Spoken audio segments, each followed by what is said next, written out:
get our first discussion segment underway on the show today.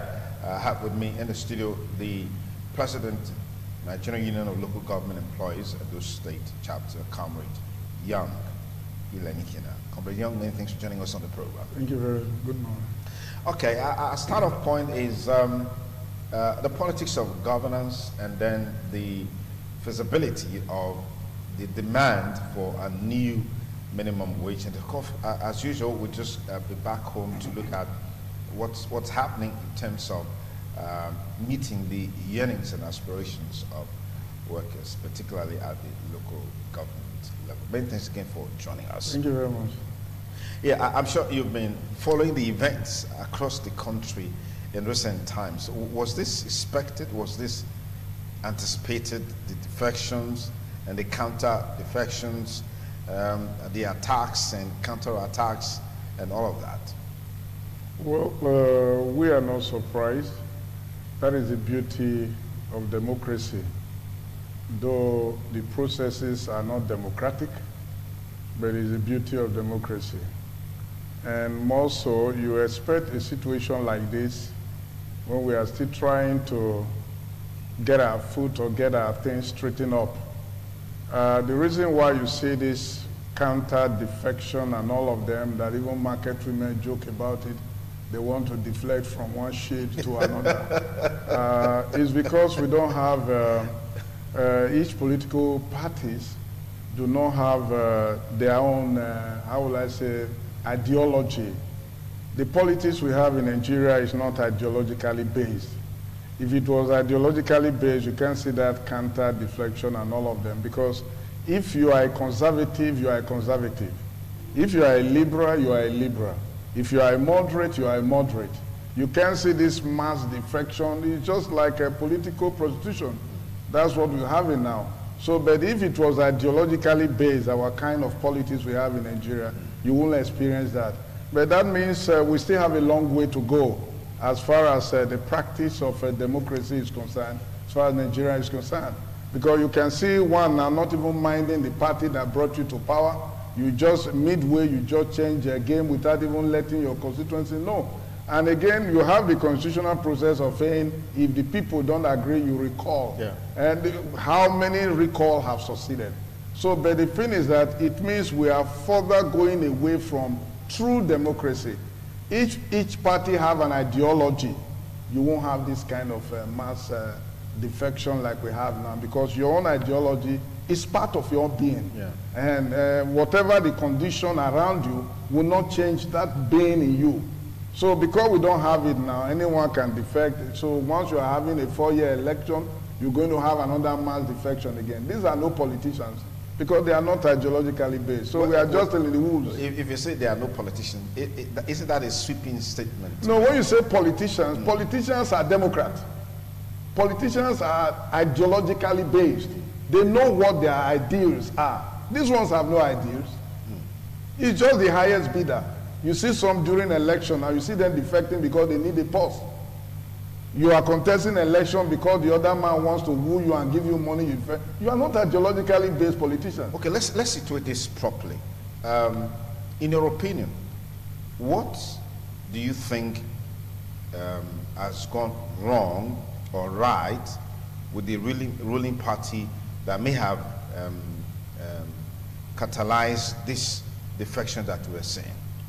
Why talking not as a unionist? Yes.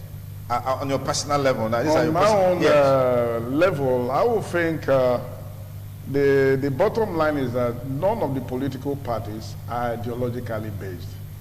You have a gumble of politicians from various, you have NDs, RODs, and all the rest. You don't have it in a society where you have ideology. You don't have them. So the reason why you see that coming up is because the formation initially was not based on ideology. Okay. Some came from CPC, some came from this, some came from this, and made a gumbo of a party. Now the party cannot hold because there's no ideology that's supposed to bind them together.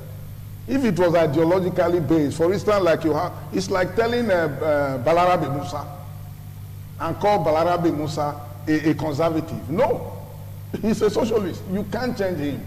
So people like that, those are the kind of ideology that should have bind the parties together. But because it is not framed on that, you see them giving way. Because when a situation happens to them, you see all of them deflecting. But if it was ideologically based, we sit down and say, okay, how do we adjust? How do we address this problem? As ideologists, you sit down and say, okay, this is how to faction it to make it sellable. Are you saying that all we are seeing in the country today is not predicated on what some have described as the inability of the present government to meet up to the yearnings and aspirations of Nigerians in terms of keeping with election promises and all of that? They are not the one to determine it. It is the people. It is the people that voted them in. They are to determine during the election. So they are deflecting based on their own personal interest, not on the interest of the common man. We know there are a lot of issues that are going on. The people will settle it during the polls. Not you midway coming and say, okay, there's something wrong. But I still maintain the politics we practice in Nigeria today is not ideologically based. And you will continue to have more deflection until we sit down and say, okay, we are forming this party based on our belief, based on our ideals, that this thing will be better for us. Do you hear anyone talking about free education? And say, our party, we are going to practice this. Do you hear anyone saying, okay, we believe in lifting the poor to a level that they can sustain themselves? Okay. Those are ideologically based. But this one you say, we are going to do more rules, we are going to, those are not ideology. Government initially, it's your right to provide these amenities for citizens. But when you now begin to campaign based on those things that the citizens are supposed to have, it's not ideologically based. Let's look at the flip side, which is that there is a proposal for a new national minimum wage. In your opinion now, do you think that politics of governance has overshadowed every other thing as far as the country is concerned right now? Yes, you see, it is not necessarily the politics of governance that have overtaken it. It's our leaders, the labor leaders, that are not putting the pressure on the government. Because each senator still go back home with some sum of money. Whereas the common man, the workers, they go home in penury, having nothing to fall back on. So in such a thing, you can't say because this party didn't do this or that, as a result of that, these yearnings of the common man, the workers, the plowers, those who increase the productivity of our country, the GPA and all you can, economically, their issues should be thrown to the burner. No, it's our leaders. And who caused it? Our employers, the government. Because you see the ULC and the NLC at war. It benefits the employer. The government is dancing about it because the ULC will say this, the NLC will say this, the CUC will say this. The employers benefit from it. But if they had come together to say, okay, no, minimum wage, despite our differences, is a task that must be done. If that is done among our labor leaders, I assure you the government will turn the thing upside down and begin to face the need of the workers. Now look at the situation. There have been several publications, even some of the senators alleging we are taking too much. Have you seen labor leaders saying, no, House National Assembly, you must address this problem of your over-bloated salaries or allowances because the economy cannot sustain it? Do you see the labor leaders reacting to it? No, we are just watching them because some of us are boys to them. And so it's not an issue. So we have determined, the labor cycle, that it's not an issue. So the politicians won't take it as an issue. If we take it as an issue, they will listen. Whether they are deflecting or not, it's an issue they must address. You imagine a worker going home at this present day in Medo now, 25,000 monthly. When you remove tax, what do you have left? And you look at the house rent, you look at the food stuff in the market. Can 25,000 do that? Do you know in the present economy, when you change 1,000, before you get home, you change it in Ring Road, before you get home, you will almost be having 50 kobo left. So in such an economy, you see our labor leaders not even addressing it and say, no, you must be real with our people. No one is saying anything about it. And you see them creating one committee or the other, buying time. Initially, when we celebrated NLC at 40 in Abuja, the Minister for Labor told us then that by September 1st, the minimum wage will be in place. At the middle of the game again, he somersaulted by saying, no, it's not feasible. And Labor kept quiet. That's a breach of an agreement. He told us during the speech making on that day that by September 1st, the minimum wage will come into effect. That was between May 1st now and, yes. and September now. All of the changes has taken place. That's and we were even then in the hall saying, no. But yet, they are not even discussing it now. And September is just behind us now. We are just looking forward to September. Next few weeks, you'll see September. And Labor is not saying anything. So we're supposed to come up and tell them this is an issue, you must address it. When he changed the date, Labor leaders never reacted. The NSC, USC, or TUC never reacted. So they get away with it. So we allowed them to get away with it. We allowed them to throw it into freezer to remain there until they decide to do otherwise. But there's a feeling that putting up a new minimum wage now may not necessarily be the solution to the plight of workers. Well, you can look at it in several areas. One, first of all, is the government addressing the basic need of these workers? For instance, housing. If housing is addressed, then you know one sector of those items or needs of the workers is being addressed. Then the issue of minimum wage will now be looked at economically to say, can we sustain this? Government is not looking at that. Government is not looking at training and retraining of workers. How about their retirement benefit? Has it been addressed? You will work for 35 years and only for you to go and you start protesting for your own minimal allowances they give you after retirement. So all these are conditions that complicate things for workers that make them to agitate for a higher pay. To say, okay, give me the best now when I'm there, so that when I leave, I can look for something to fall back on. But because there is no hope for tomorrow, you see workers not even minding whatever, they ask for it. And again, no one can tell us, no senator, nobody should tell us the minimum wage the workers are demanding is too much. The economy can take it. Because if the average allowances of senators can employ thousands of workers, then you are telling me 200,000 or 150,000 is too much for minimum wage? And let's look at the reality of it. What can 25,000 afford for a family of 4, if that is the ideal? So the government is not being realistic, and our labor leaders should stop those personal bickering and face the issue of our members, because workers are truly suffering. We are suffering. Just go around and see them. They are living from hand to mouth.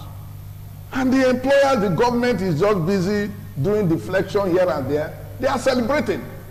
Because they go here, they negotiate, they go here, they negotiate. Meanwhile, the workers are suffering. And our labor leaders are watching and seeing them.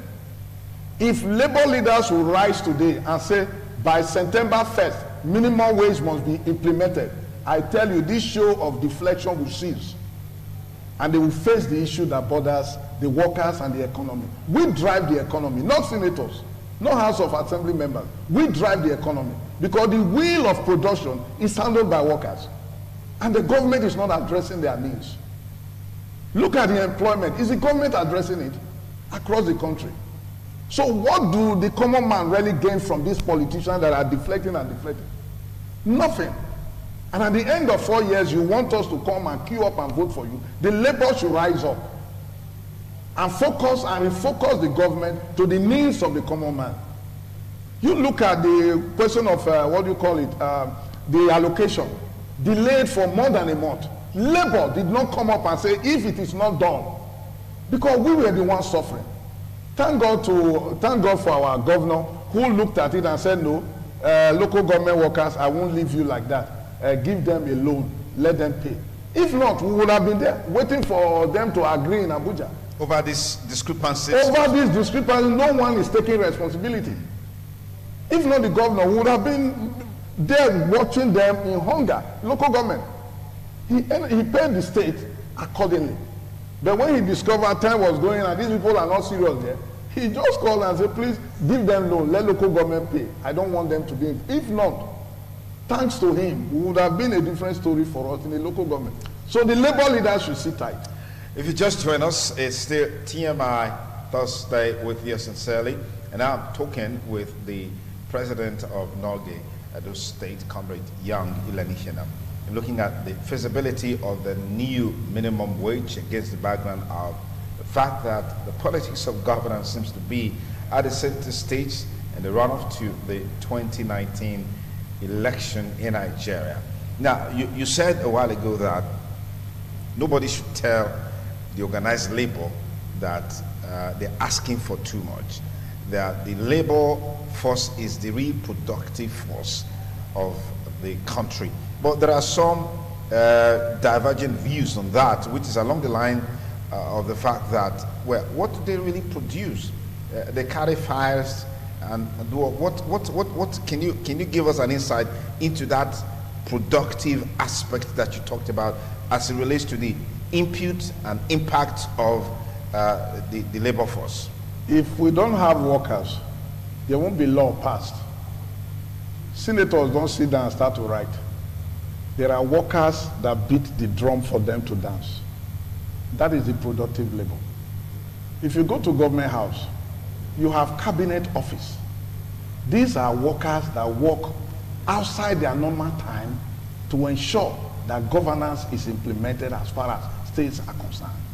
It is not just, when we mean the productive sector of the economy, we are not just talking about somebody who carry hammer and start to hit. No, there are other invisible ones that drive the system. And that is what workers do. Without it, the government cannot function. For instance, revenue drive. You don't see politicians on it, it's the workers. If they don't drive the revenue, will you have the government having enough IGRO with them? No, it is the workers. And these are the workers that are saying, let us do it better. I'll give you one reason. Now, if you look at councillors across the country, their sitting is twice a week, either Tuesday and Thursday. And in that Tuesday and Thursday, their sitting is not more than 4 hours. Find out how much they receive. At the end of the month. At the end of the month. Go to the State House of Assemblies across the country. Find out how many times they go on recess in a year. Then find out how many times workers go on recess. 30 working days if you are a senior staff for once a year. Find out that of the House of Assembly. And find out how many times they sit a week. Then compare it to how much they receive. Then weigh it with that of the workers who plow, who clean the street, who ensure that government is maintained. How much do they get? And they work from 8 to 4 o'clock. You expect them to be there before these politicians arrive. So if we are not driving the economy, you imagine if every one of them, just compare what the number of hours they put in, how much they get, divide it by the number of days in a week, how they sit. Like the Senate now, they are on recess. Find out when they will come back again. In September. In September. For how many months? Let's say in 2 months, they are up. Is that their first recess? Where you see some of them may not even come there at all. Where some will sit down, they are sleeping. It's evidence you see. I was hoping you're not going to say that. No, I will say it. Because you are asking us now, we, the productive sector, what are we really producing? Yes. Compare it to them and compare how much they get at the end of the month. So if you look at it, the workers are not being paid for what they do. The workers form the bulk of the recurrent expenditure, which in every budget you see it being outweighing the capital expenditure. Isn't that correct? Isn't that correct that this is just a tiny percentage of the populace that takes so much more? And in terms of revenues, allocations, and all of that in the country, the workers are not the only people in the country. Yeah, the politicians, they fly those figures because they want to give a dog a bad name so they can use the dog for sacrifice.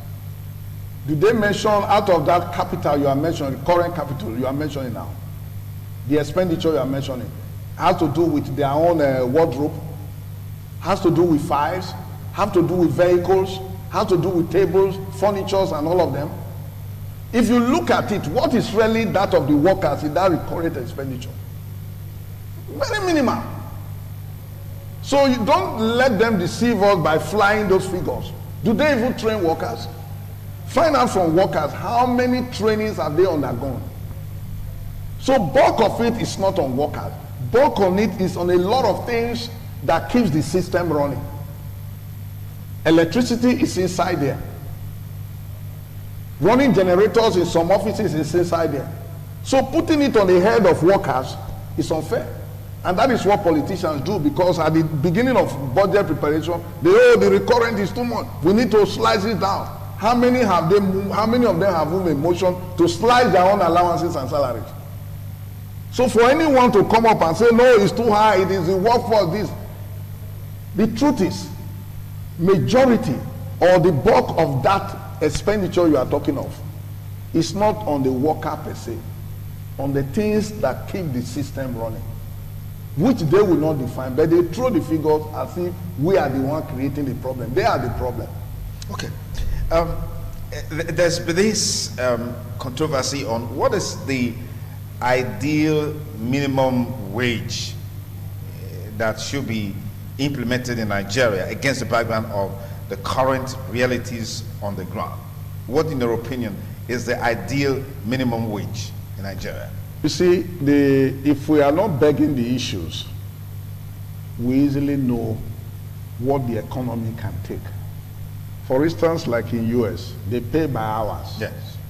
But when you are of the management status, you are on the pay, not on hours anytime. They put you on a contract, this is the amount you'll be getting at a month because you are a management staff.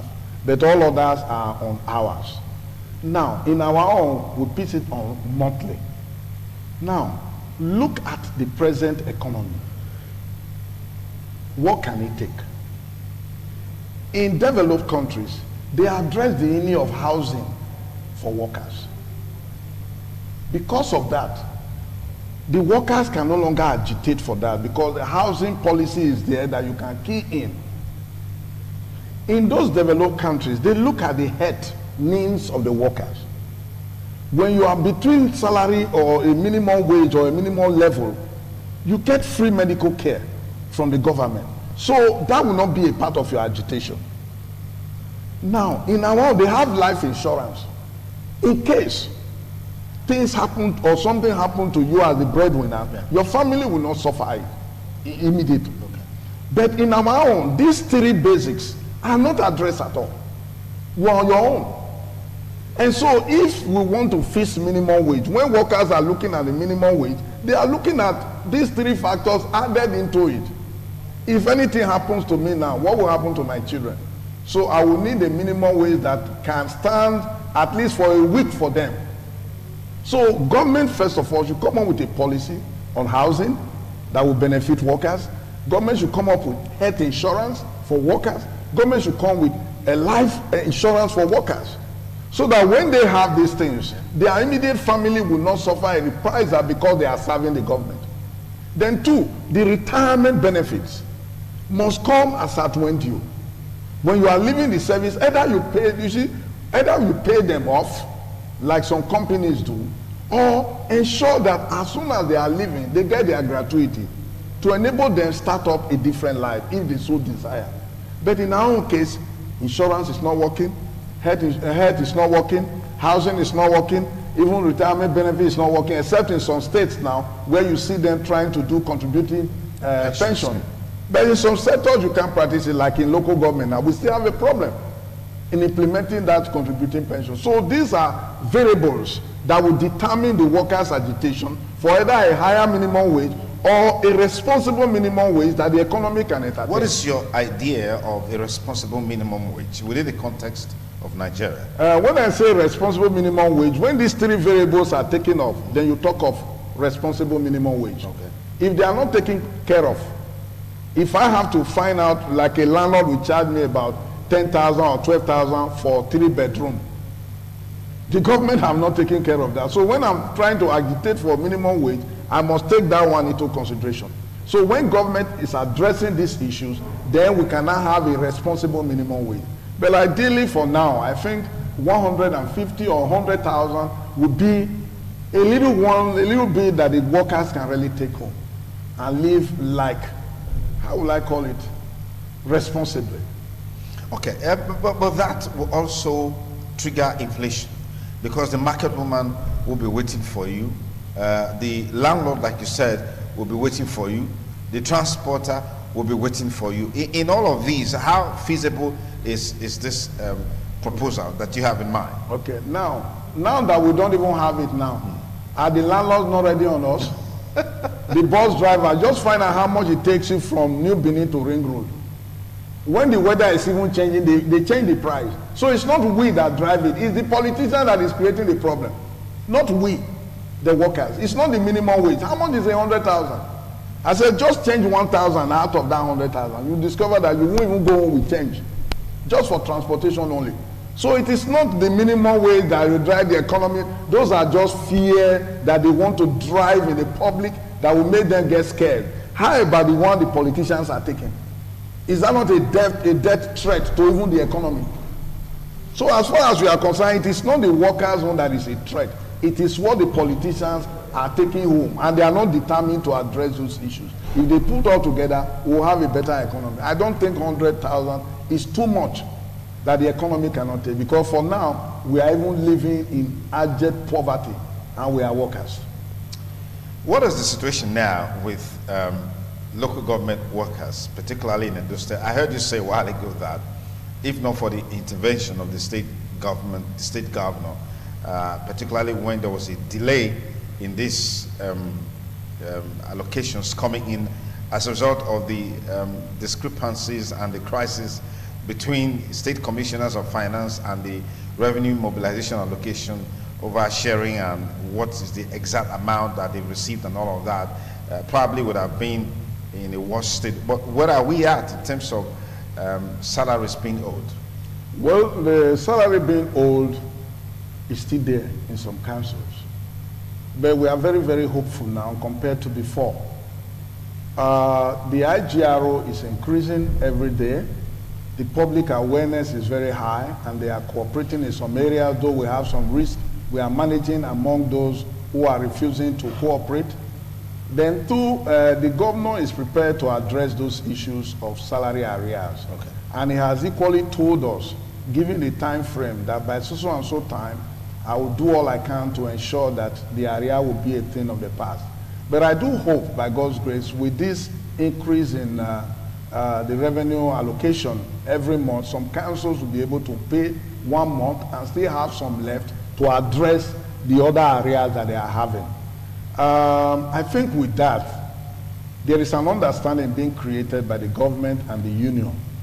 And we do hope that by God's grace, within now and the end of the year, those things will be a thing of the past. What is the minimum and the maximum in terms of salary areas in the state? We have 1 month to 8 months.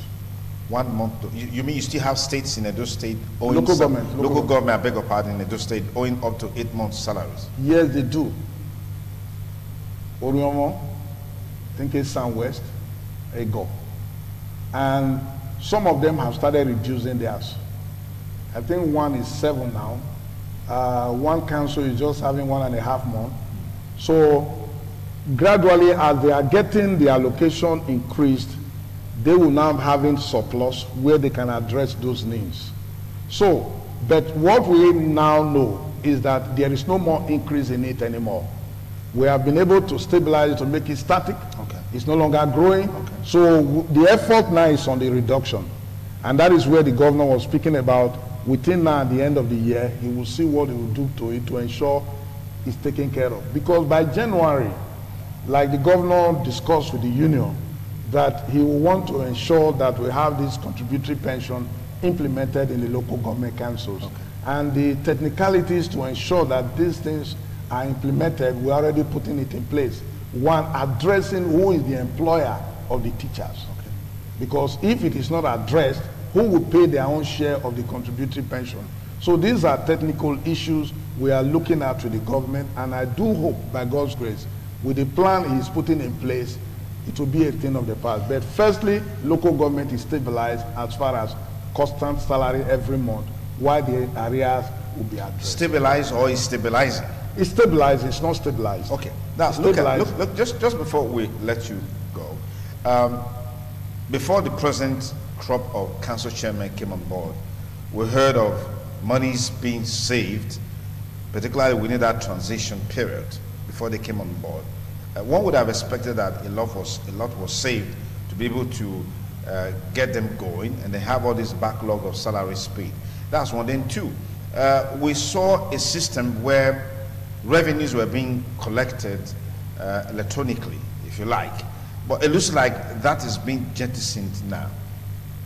Firstly, on that of money being saved, that is correct. Some councils have money saved, and it has not been touched yet.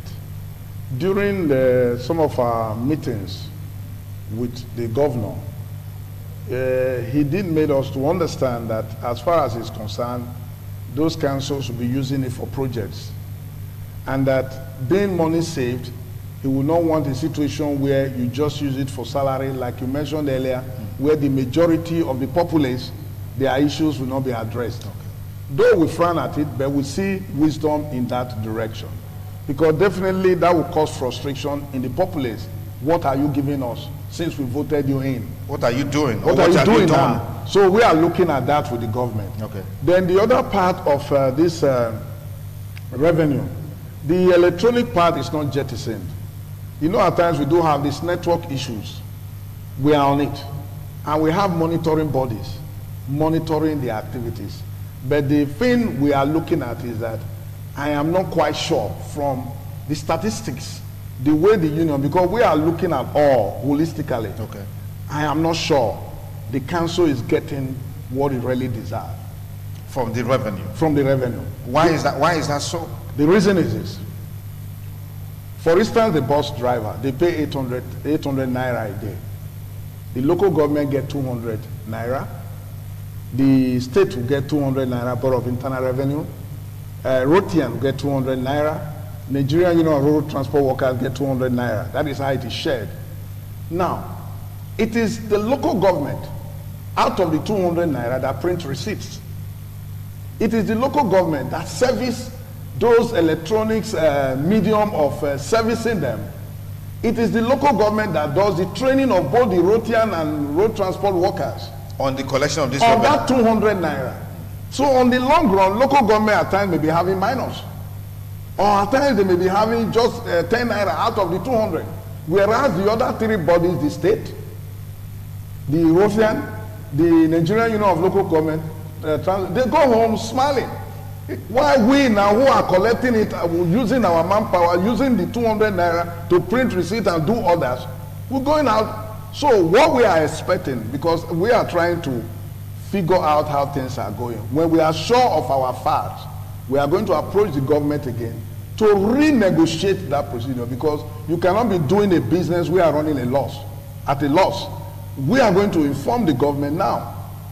Take part of the responsibility of printing the receipts. Okay, that's take part of the production cost. Yes. Okay. That's what we are going to discuss with them. But we are yet getting it straight. When we get the facts straightened up and they are correct, we'll approach the government on it. But presently, we are not getting what we deserve like other three bodies that I just mentioned. All right, thank you very much for coming. I've been speaking with Comrade Young Ilenikena, the NALGE president of the state, giving us a wide range of perspectives on a whole lot of